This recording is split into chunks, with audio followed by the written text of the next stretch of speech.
मित्रांनो, मी आपला अक्षता आर्ट्स या चॅनलवर मनपूर्वक स्वागत करीत आहे। आज आपण मार्केट स्टाईल घरच्या घरी पिझ्झा कसा बनवायचा ना ते बघत आहे। पहिले मी तव्यावर तेल लावून घेतलं आणि त्याच्यावर पिझ्झा बेस दोघा साइडने भाजून घेतला व्यवस्थित। आता मी पिझ्झा बेसवर ना इव्हनली ही शेजवान चटणी येते ही स्प्रेड करत आहे। तर हे बघा मी व्यवस्थित स्प्रेड करत आहे। असं जर आपण मार्केटमध्ये गेलो ना तर खूप महाग भेटतो, त्याच्यापेक्षा असं घरच्या घरी बनवून घेतलं ना भारी राहतो खूप। तर हे बघा मी याच्यावर आता लावून घेतलं आहे, हे मेयोनीज आहे। याच्याने खूप चीजी आणि छान असा पिझ्झा तयार होतो आणि मुलांना तर तुम्ही करून देशाल तर आहे रोजच मागेल म्हणजे मुलं, कारण याची जी टेस्ट आहे ना ती खूप छान येते, म्हणजे असा खूप भारी बनतो हा पिझ्झा। तर हे बघा आता मी याला व्यवस्थित याचे स्प्रेड करून घेतलं आहे साईड्सने पण, आणि आता मी ना असे मोठे मोठे काप करून घेतले होते कांदे आणि टमाट्याचे।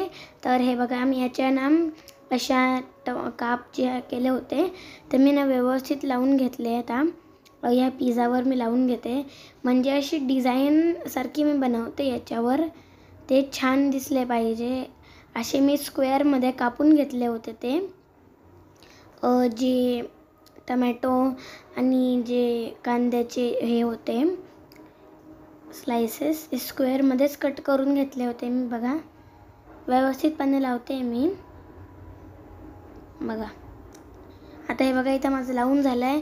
आणि आता आहे ना मी हे क्यूब किसते, याला चीज क्यूब म्हणतात, हे भेटतं मार्केटमध्ये। तर मला याच्यामध्ये साधारणपणे 2 चीज क्यूब लागले आहे। कंजूसी नका करू, मगच चीज बनेल। आणि हे घरच्या घरीच बनवलेले चिली फ्लेक्स आहे बरं का, तुम्ही नक्की बघा, माझ्या चॅनलवर मी खूप पहिले अपलोड केलेले आहे। आणि बघा वरती मी ऑरिगॅनो टाकलं आहे, याच्यावरती नसेल तर नका टाकू, ऑप्शनल आहे ऑरिगॅनो। आता याच्यावर मी पाणी टाकून घेतलं आहे, हो पाणीच ऐकताय तुम्ही, कारण याच्यावर पाणी टाकून याला शिजवलं तर खूप छान याची क्रस्ट तयार होते। हे बघा पाणी पूर्ण सुकलेलं आहे आणि हा बघा पिझ्झा किती भारी दिसतोय, आणि हे बघा कापून तर अजून छान दिसतोय।